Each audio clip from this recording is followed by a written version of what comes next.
Shalom, shalom, bien-aimés dans le Seigneur. Je suis la sœur Ornella.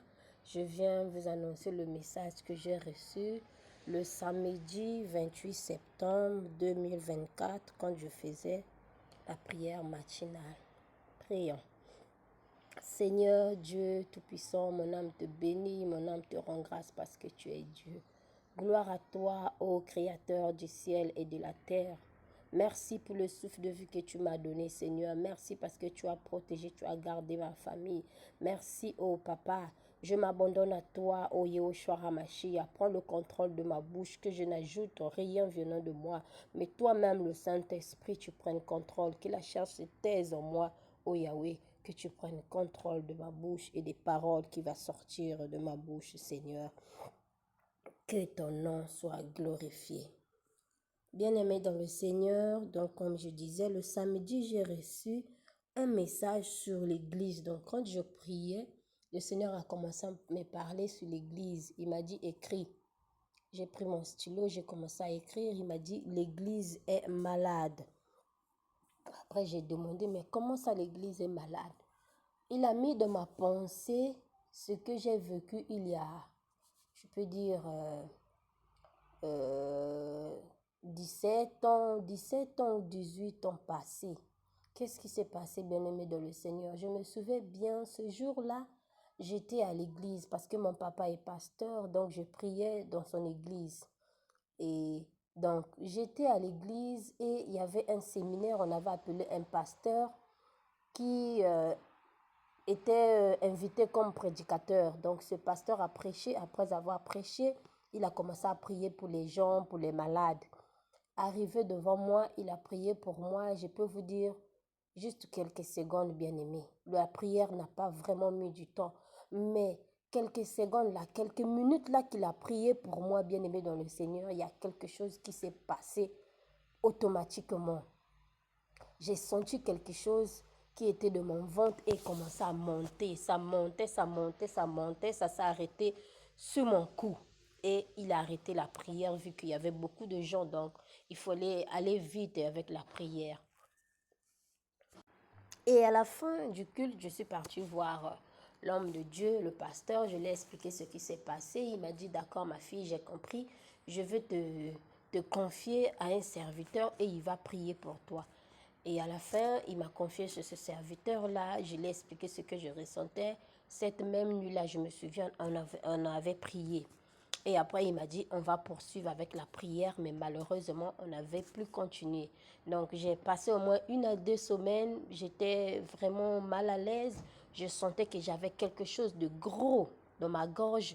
J'essayais de vomir, mais ça ne sortait pas parce que les vomissements sont physiques. Or, cette chose que je sentais là, c'était spirituel. Ça sort que dans la prière, je ne savais pas. Donc, c'est comme ça, je suis restée mal à l'aise 1 à 2 semaines. Après, je ne sentais plus rien.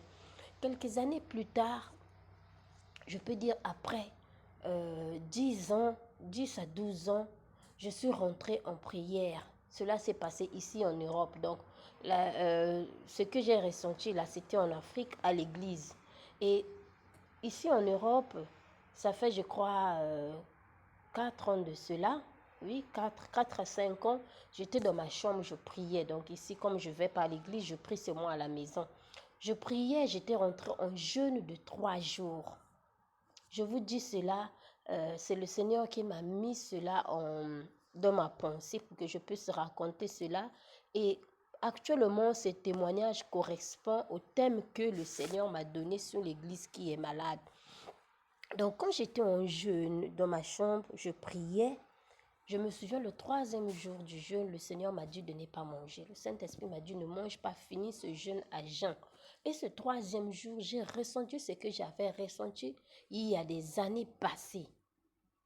Et j'ai ressenti cette chose-là. Quand il était 18 h, je fais ma prière de clôture. J'ai dit, ah Seigneur, moi j'ai faim avec la chair. Vous savez comment la chair est. J'ai dit, j'ai faim, je ne peux pas continuer à jeûner. En tout cas, je vais manger. J'ai mangé, mais j'étais vraiment mal à l'aise. Et quelques jours après, je ne sentais plus rien. Et je me souviens qu'il y a 2 ans de cela, j'étais en programme de prière. Et le Seigneur m'a dit de ne pas manger. Il était midi parce que je faisais les jeûnes du matin, je crois, oui, du matin jusqu'à 12 heures parce que j'étais enceinte. Et je me souviens quand il était 12 heures, j'étais dans la chambre, je priais, je priais. Le Saint-Esprit m'a dit de ne pas manger, continue à prier. Je priais, je priais. Il a dit continue, ne t'arrête pas. Je priais, je priais, je priais, je priais, je priais. Après, j'ai senti ce que j'avais senti quelques années passées. Cette chose-là qui était de mon ventre qui commençait à monter. Ça commençait à monter. Le Saint-Esprit disait, n'arrête pas, continue. Je priais, je priais, je priais, je priais, je priais, je priais. Après, il m'a dit, va dans les toilettes. Je suis partie dans les toilettes, je continue à prier, je continue à prier. Et puis il m'a dit, vomis. J'ai commencé à vomir, j'ai commencé à vomir. Je dis, mais moi, je n'ai pas mangé depuis le matin. J'ai vomi quelque chose de rouge, ça sentait du vin. Bien aimé dans le Seigneur, je dis, mais moi, ça fait beaucoup des années que je bois plus. Si je bois peut-être en passant, je goûte à un gorgé. Mais là, je suis enceinte, je ne bois pas aussi, je ne touche pas à l'alcool. Mais l'odeur du vin, là, ça provient d'où? Et c'est le Saint-Esprit qui me rappelle. Tu te souviens, il y avait des années passées, un pasteur avait prié pour toi, tu avais ressenti quelque chose. Et jusqu'aujourd'hui, cette chose-là n'était jamais sortie. Donc, c'est ce qui est sorti. Automatiquement, j'ai commencé à rendre gloire à Dieu. Je dis, Seigneur, merci, merci pour la délivrance. Vraiment, merci. Excusez-moi, je suis pas enrhumée. Pourquoi je dis ça alors? Le Saint-Esprit m'a mis ça dans mes pensées parce qu'il m'a dit l'église est malade. Comment ça l'église est malade? Il m'a donné 4 points. Le premier point, il a dit les pasteurs, les dirigeants, ils regardent qu'aux offrandes. Ils ne disent pas la vérité aux fidèles. Comment ça, ils ne disent pas la vérité aux fidèles? Parce que les fidèles aujourd'hui, le deuxième point, il dit les fidèles entrent malades, ils sortent malades. Ils négligent les fidèles. Donc, si on voit aujourd'hui, c'est à la mode, je peux dire. La majorité des églises, les fidèles entrent malades, ils ressortent malades. Le Seigneur a dit, en temps normal, l'église doit être un endroit où un chrétien, un fidèle, quand il entre malade, il doit ressortir guéri. Mais pratiquement, les fidèles sont malades et c'est difficile qu'ils prennent soin d'eux. Et ils ne disent pas la vérité aux chrétiens. Pourquoi ils ne disent pas la vérité aux fidèles? Plutôt, j'allais dire. Dans la Bible, il est écrit, je vous ai donné le pouvoir de marcher sur les serpents et sur les scorpions. Je ne refuse pas que la Bible aussi dit, quand vous avez un problème, allez voir les anciens des églises qui prient pour vous. Mais avant d'aller voir les anciens, toi, tu as reçu le pouvoir bien-aimé dans le Seigneur. Toi qui as accepté le Seigneur Jésus-Christ comme ton Seigneur, ton Sauveur, sache-le que en l'acceptant dans ta vie, tu as reçu un pouvoir afin de déloger tous les œuvres du diable qui ne confessent le nom de Dieu dans ta vie. Bien-aimé, il a donné le pouvoir à tous ces chrétiens-là qui l'ont reçu comme Seigneur et Sauveur. Mais actuellement, bien-aimé, les chrétiens ne prient pas. Quand ils sont malades, ils vont directement à l'église. Et il y a des autres, on prend soin d'eux. Il y a les autres, malheureusement, ils sont négligés. Ils ne passent pas à la délivrance. Et on voit aujourd'hui, c'est devenu à la mode. Ce sont les chrétiens qui n'ont pas l'argent. C'est les chrétiens qui sont pauvres. C'est les chrétiens. Donc, au fur et à mesure, ainsi de suite, bien-aimés, le Seigneur a dit, dites la vérité aux chrétiens qu'ils ont reçu le pouvoir, que les fidèles, eux, ils doivent savoir qu'ils ont reçu le pouvoir de marcher sur les serpents et sur les scorpions. Quand ils ont un problème, ils doivent prier chez eux. Actuellement, les fidèles ne prient pas chez eux. Quand ils ont un problème, que ce soit 1h, 2h du matin, 5h, ils appellent tout de suite l'homme de Dieu ou la servante ou le serviteur pour qu'il puisse prier pour lui.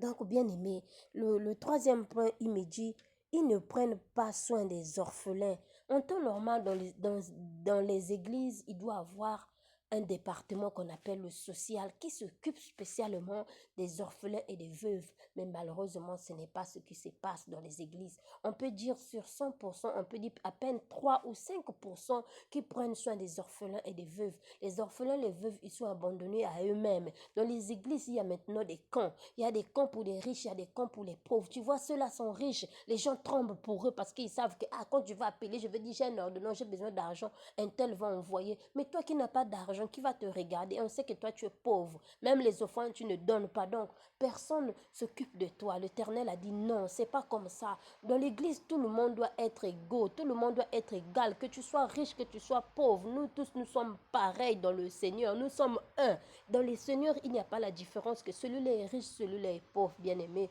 S'il vous plaît, cher pasteur, chère maman pasteur, cher Jack, vraiment, ce n'est pas que non, je suis venu vous manquer de respect. Non, c'est le Seigneur qui m'a parlé de ça et moi, je viens juste annoncer le message du Seigneur comme il m'a donné. Dans une église, il doit y avoir un département pour le social qui va s'occuper des orphelins et des veuves. Moi-même, je suis orpheline, je sais ce que je dis. Je sais ce que je dis. Ce n'est pas, je prends d'abord l'exemple chez moi-même parce que je ne peux pas prendre l'exemple ailleurs. Je prends d'abord l'exemple chez moi-même. Dans les églises, il y a peu de départements de social qui s'occupent des orphelins. Donc, le quatrième point, il dit, il n'y a pas l'amour dans les églises. Chacun voit son intérêt. Il n'y a pas l'amour. Les pasteurs s'empoisonnent entre eux. Vous sortez entre vous, pasteurs, pour aller manger au restaurant chez un pasteur qui donne le poison, c'est le cuisinier, tu dois empoisonner un tel. Il n'y a pas l'amour. Pourquoi vous faites ça, cher pasteur? Dans le champ du Seigneur, on doit s'aimer. Le Seigneur a dit, aimez-vous les uns les autres. C'est le plus grand commandement que le Seigneur nous a recommandé, de nous aimer les uns les autres. Aimons-nous les uns les autres. Laissons la différence dans les églises que celui-là est pauvre, celui-là est riche. Donc, comme celui-là est riche, on doit s'attacher à lui. Celui qui est pauvre doit être délaissé. Non, bien-aimé dans le Seigneur. Aimons-nous, soyons unis, même si c'est la personne, le frère intel, la sœur X n'a pas d'argent, mais qu'il y ait l'amour, qu'on voit que, même s'ils n'ont pas l'argent, mais il y a des gens qui se rapprochent de qui les saluent, qui les demandent comment maman, est-ce que vous avez quelque chose à manger, tenez ça porter à la maison, allez vous occuper de la famille, des enfants, c'est ce que le Seigneur nous demande, l'amour du prochain, nous devons aimer notre prochain. Donc bien aimé, je suis à la fin vraiment de ce message que le Seigneur m'a donné sur l'église. Comme le Seigneur a dit, l'église est malade. Donc, s'il vous plaît, chers serviteurs, vous devez revoir ces points afin de remédier vraiment ce qui ne va pas dans le corps du Christ. L'église est vraiment malade et sérieusement malade. Vraiment, que le Seigneur nous aide vraiment à faire sa volonté, parce que sans la volonté du Seigneur, c'est vraiment un chaos dans les églises. Vraiment, que le Seigneur vous bénisse abondamment. Partagez ce message à un dirigeant, une dirigeante, afin qu'ils puissent voir ces points, surtout les points, le point vraiment des orphelins et des veuves. Et le point de l'amour, vraiment, tous ces 4 points sont importants, mais l'amour, c'est plus important. Et les veuves, c'est vraiment ce que nous recommande la Bible, de prendre soin des orphelins et des veuves. Que le Seigneur vous bénisse abondamment. Merci et bonne soirée.